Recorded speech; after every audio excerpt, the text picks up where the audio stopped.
Continuando o estudo do livro de Atos, hoje eu vou meditar no capítulo 9. Hoje é um dos capítulos mais importantes aqui do livro de Atos, que é a conversão. Nós vamos ver a conversão de Saulo em Paulo, porque esse capítulo 9, teologicamente, ele marca um divisor de águas, ou seja, o perseguidor da igreja se torna apóstolo, E a igreja se fortalece, o evangelho começa a transpor fronteiras culturais, e nós também vemos aqui o cumprimento das palavras de Jesus sobre o sofrimento e a missão dos seus seguidores, Então, vamos começar lendo a conversão de Saulo, mas antes vou fazer uma oração.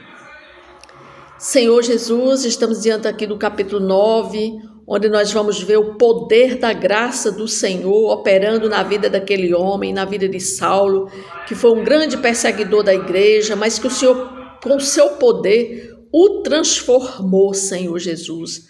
Pai, no nome de Jesus, que esse capítulo ele venha nos ensinar, me ensinar e ensinar a cada pessoa que está vendo e ouvindo esse vídeo. É o que eu te peço no nome de Jesus. Amém. Então começa assim: Saulo, respirando ainda ameaças e morte contra os discípulos do Senhor, dirigiu-se ao sumo sacerdote e lhe pediu cartas para as sinagogas de Damasco, a fim de que, caso achasse alguns que eram do caminho, assim homens como mulheres, os levasse presos para Jerusalém. Seguindo ele estrada fora, ao aproximar-se de Damasco, subitamente uma luz do céu brilhou ao seu redor, e caindo por terra ouviu uma voz que lhe dizia: Saulo, Saulo, por que me persegues? Ele perguntou: Quem és tu, Senhor? E a resposta foi: Eu sou Jesus, a quem tu persegues. Mas levanta-te e entra na cidade, onde te dirão o que te convém fazer. Os seus companheiros de viagem pararam emudecidos, ouvindo a voz, não vendo, contudo, ninguém. Então se levantou Saulo da terra e, abrindo os olhos, nada podia ver. E, guiando-o pela mão, levaram-no para Damasco. Esteve 3 dias sem ver, durante os quais nada comeu nem bebeu. Então aqui nós vimos que o texto começa fazendo essa descrição de Saulo, que Saulo pretendia ir para Damasco. Ele foi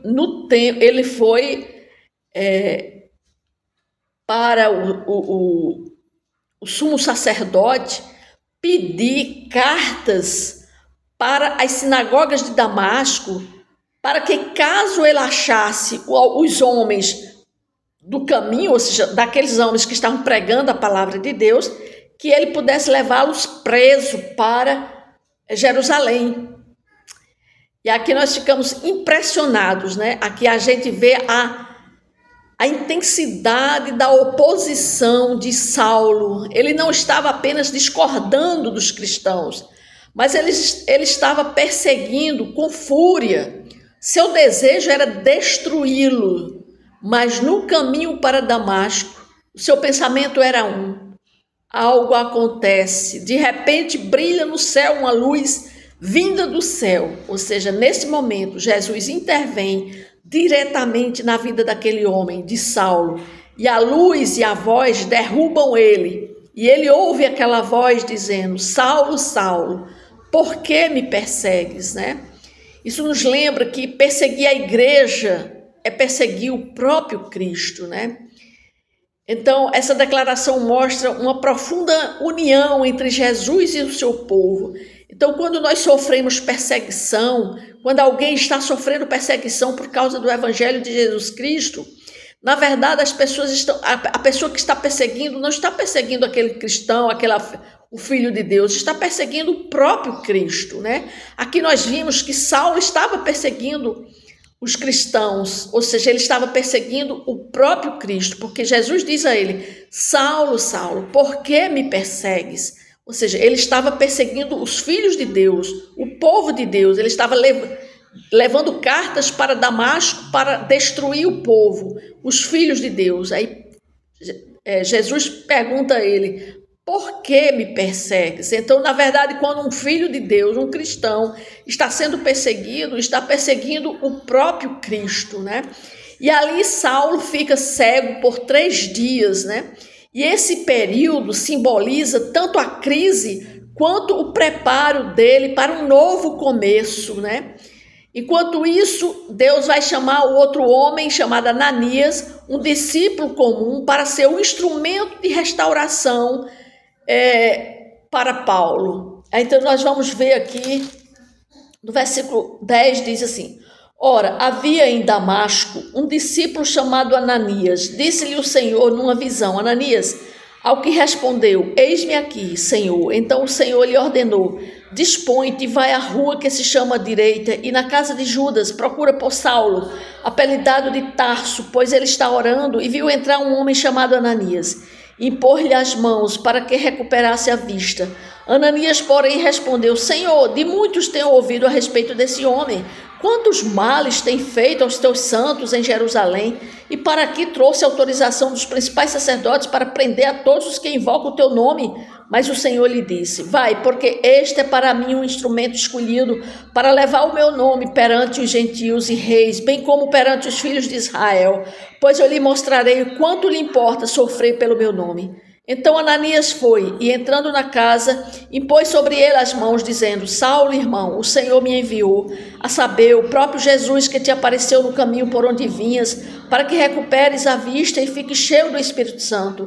Imediatamente lhe caíram dos olhos como que umas escamas, e tornou a ver. A seguir, levantou-se e foi batizado, e depois de ter se alimentado, sentiu-se fortalecido. Então permaneceu em Damasco alguns dias com os discípulos.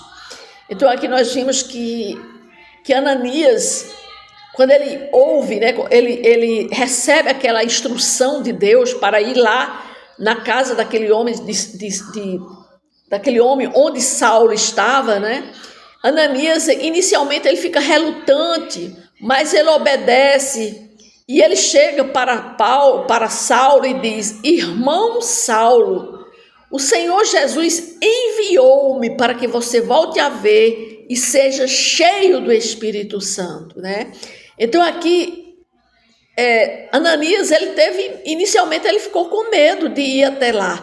Foi preciso Deus mandou que Jesus falasse diretamente com ele, para que ele pudesse ver que era uma ação sobrenatural na vida daquele homem, e que aquele homem tinha sido transformado pela graça do Senhor Jesus, e ele não podia temer, né? Ou seja, aqui nós vemos a beleza do perdão.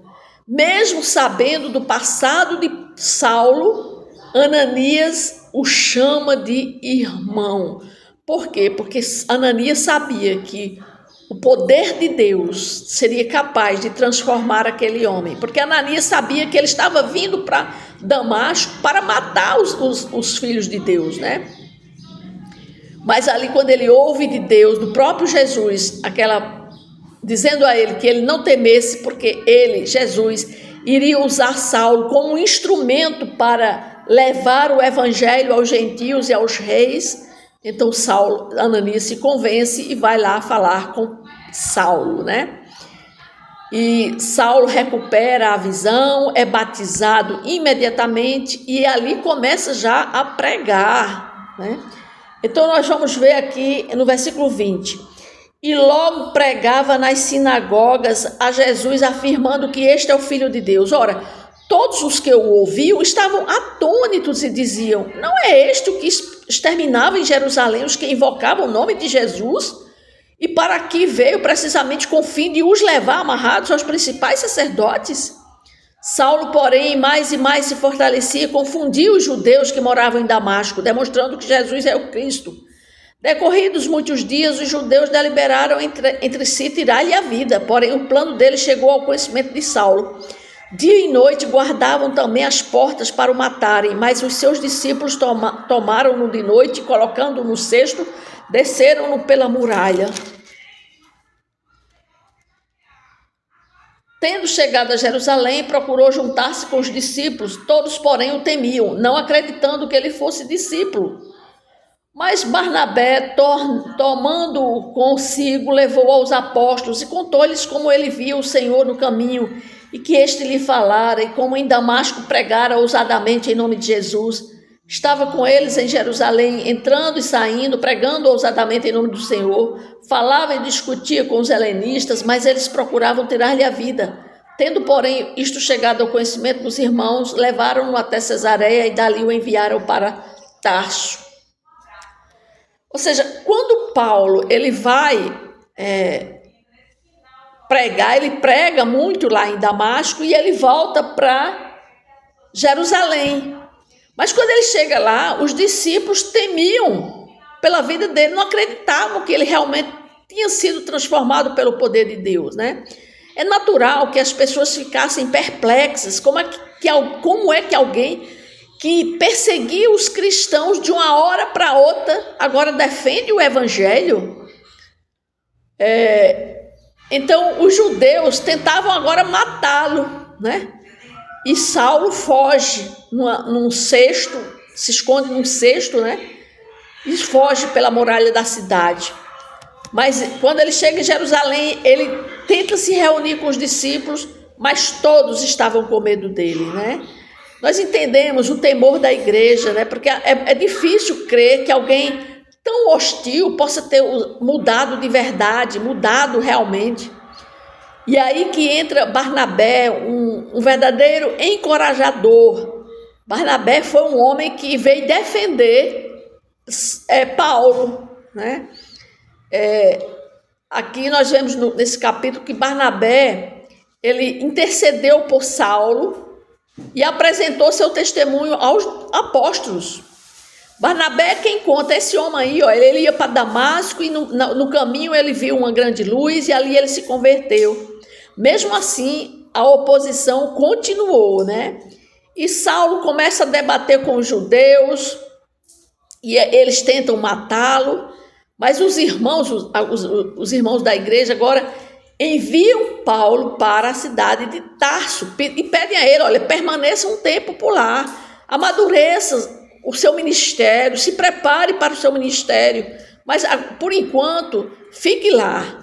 E ali ele vai para a cidade de Tarso e passa muito tempo na cidade de Tarso, depois é que ele retorna para desenvolver o seu ministério, né? No versículo 31 diz assim: a igreja na verdade tinha paz por toda a Judéia, Galiléia, Samaria, edificando-se e caminhando no temor do Senhor e no conforto do Espírito Santo. Crescia em número, ou seja, a igreja continuava crescendo, né? E aqui nós vamos ver que, passando Pedro por toda parte, desceu também aos santos que habitavam em Lida. Aqui nós vamos ver uma passagem do período em que Pedro chega na cidade de Lida. Encontrou ali certo homem chamado Enéas, que havia 8 anos jazia de cama, pois era paralítico. Disse-lhe Pedro: Enéas, Jesus Cristo te cura, levanta, arruma o teu leito. Ele imediatamente se levantou. Viram-no todos os habitantes de Lida e Sarona, os quais se converteram ao Senhor.